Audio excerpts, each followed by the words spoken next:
I was asked by an individual when I plan to find myself a partner, a woman.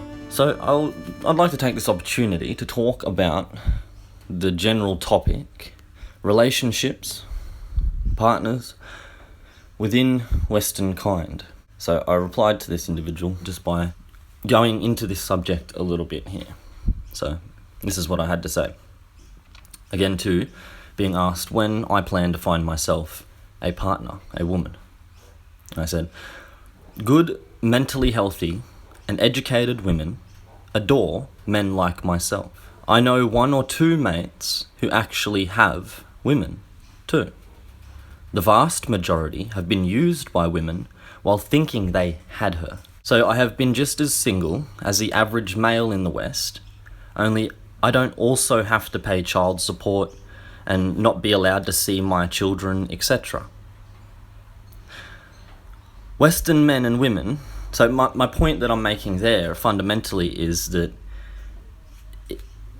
it may seem like, the average bloke, my generation, my age, they have more partners or they're more frequently with women than somebody like myself. But the actual fact of the matter is, I choose to be, I choose to be single. I choose not to go chasing random women like the average man of my age. And in the long run, that means I actually get more women, or actually will get a woman, all right? Because all of these men my age run around chasing women. They have temporary partners. Half of them, the blokes my age, they have kids they never get to see because they never actually had the woman. They were chasing women, but they never actually had a woman. They thought they did. They convinced themselves that they did. They might have even laughed at blokes like myself for being so single for so long. But they never actually had the woman. It was all a trick. They were just being used, being manipulated. The woman leaves them. Now they've got to pay child support. They don't get to see their children, etc. So in that situation, what man actually had a woman or didn't have a woman, right? So I've still got my plenty of time ahead of me. I've got no kids to worry about, no dependents. So I can find a good woman, settle down, have children to her, stay with her for the rest of my life. Set. That's having a woman. But all these men running around my age who have been with women and have children, etc., they've never had a woman in their entire life, and they'll never have a woman in their entire life because their whole relationship, their whole sex life, everything has been thrown over a cliff. It's chaotic. They've got children here, children there to that woman. They've got to go here. They can only see their children on these certain days and this. It's all just chaotic nonsense. They don't have a woman. They can't even have a family. They can't even have proper relationship with children. They can't even have a life. Why? Because they were out chasing women. They ruined their lives. Or the women that they were chasing ruined their lives for them. Whatever way you want to look at it. But the fact of the matter is, men like myself who have self-control and restraint, and we haven't been out chasing women, choose to just stay single for 5 years at a time, whatever. We're the actual smart men who are actually going to actually have one woman in our life that we will keep. And the men who have apparently had women, they actually haven't had any, and they never will. So that's my point I'm making there. It might appear to the average person or somebody who's known me for a long time, well, Ray, you've been single for like 5-10 years, mate. You've had like one relationship in the past 10 years. Man, what's up with that? Like, can't you get women? And it's like, no, really, bro. It's that I can get women and you can't. So you chase them around and then they got you tied up in paying child support, this and that. You can't see your kids, all right? Because you can't get women, but I can. That's why, so if you see a man who's been single for 5-10 years, he's the type of man who can get a woman, like myself, who actually has the potential. But these other blokes running around chasing women, can't even see their own kids, they've thrown that potential in the bin, and it's been stolen from them. I go on to say, Western men and women will only be able to have healthy relationships. Alright, Western men can only have women who are healthy and going free of anti-whiteism. So So how is this fundamental to a healthy relationship? The main cause of all the relationships, all right, falling apart, not lasting long term, all right, the reason so many men in my generation, men my age, can't see their children, and they have to pay child support, and there's so many single mothers, you know, the reason for this, the direct cause for this, in members of Western kind, is anti-whiteism. It's the self-hatred of anti-whiteism. It's an expression of white flight and white erasure that is a result of the white guilt instilled in members of Western kind. And I'll explain exactly how that works. You see, to have a healthy relationship with a partner, it's a commitment to something beyond yourself. Yeah? You have to have something greater than yourself that comes before yourself. That's the relationship, the partnership, the family, the children, etc. That has to come before you. But the only way that that can come before you is if you in some way are white positive, right? That dedication to put something before yourself, right? That is white positivity. Whereas to be selfish and to not put your family before yourself, that's anti-whiteism, okay? And that's where it comes from. Because fundamentally, your family is the smallest, closest cluster of your race. And your race is the extension, the furthest out extended part of your family, okay? So if you go past your cousins and keep going, then you've got your neighbours and stuff, and they're part of your race. We're all related genetically, just like siblings are related, or you're related to your children, you're related to the people of your ethnic group. It's an extended family. And to have an understanding of partnership and family and new generations, respect for the new generations, what it actually means to care for and look after children, to set children up in life with direction and purpose, all right? All of that, the only way you can actually understand that and comprehend that, the importance of that, and all the different aspects and facets of raising new generations healthily, you know, who are happy, strong, etc. It is all tied into an understanding, a love for and respect for your people, your race, because that's what the new generation of children are. That's the new generation of your race, your folk. That's the whole point of having children. That's why we have sexual attraction to the opposite partner.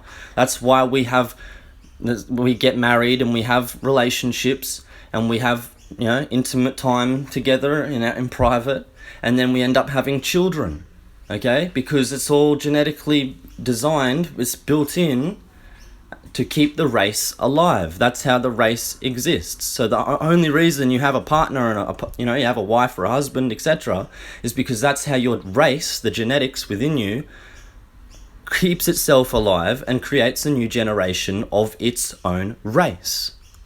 So the whole point and purpose of children is to prolong and keep alive your race. So that's the whole purpose of partnership. So if you're a member of Western kind and you're instilled with white guilt and you don't have an appreciation for your ancestors and a love for your race, you can't actually extend that love then downwards to your descendants, to your children, etc. And truly care for them and actually give them and want to give them the best that they can possibly have in their lives. Because you don't have that understanding, that perspective of love for your race as a whole, which is the whole point of having your children in the first place. So if you haven't got that context in which to raise your children, they're just lost. They have no purpose, no identity, no meaning, all right? And then that leads to separation. You see, if there's a fight in an argument or, some type of hiccup arises in a relationship where there's children involved, in this day and age, it's very common. I'll up and leave, all right? Break up the family, destroy the child's upbringing and emotional capacity and potential, leave them scarred and traumatized for life, having to deal with the separation of their parents. And we just treat it as a normal thing because of the anti-whiteism in society. Whereas if people were going free of the anti-whiteism and they had an appreciation and understanding of the importance of their ancestors and race and a love for their people as a whole, then they wouldn't break up in those situations, they would not get divorced. Because it's not about them, it's about the race and it's about the children. So you don't get divorced, you stay together, you deal with it, you sort it out. Even if you don't actually, you never love each other, you just stay friends and you still just keep the family together, healthy, you raise the children. Then you just can go your own separate ways after the children are growing up and left.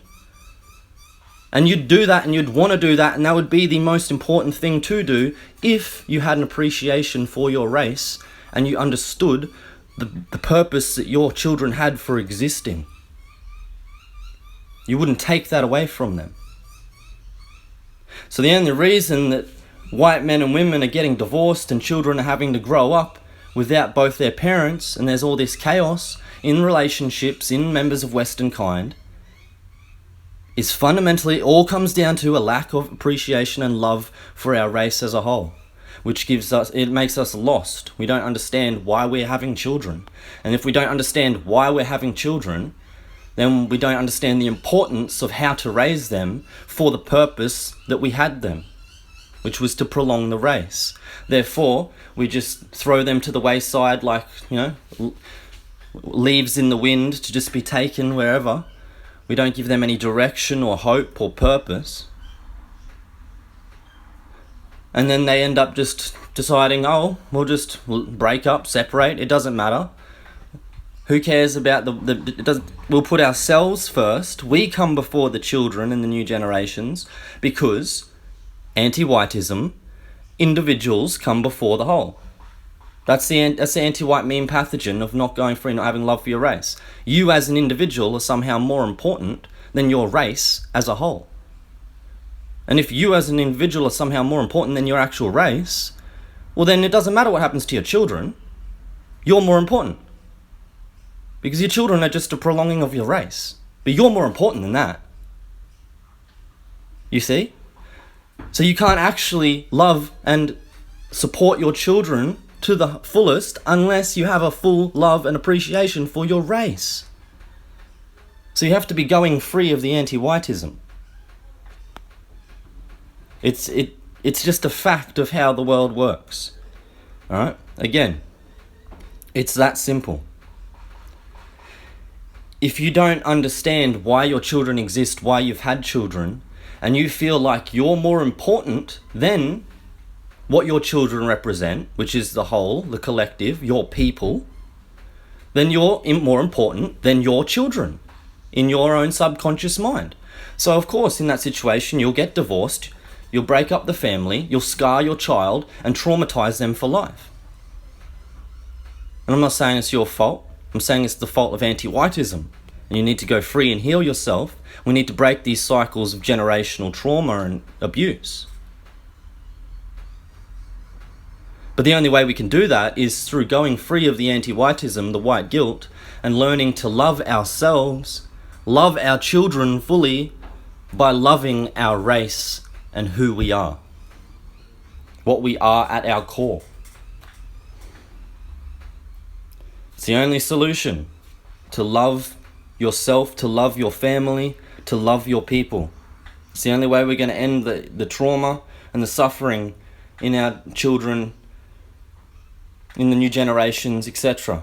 To end this cycle of trauma and suffering. The only answer is love. Love for the white race.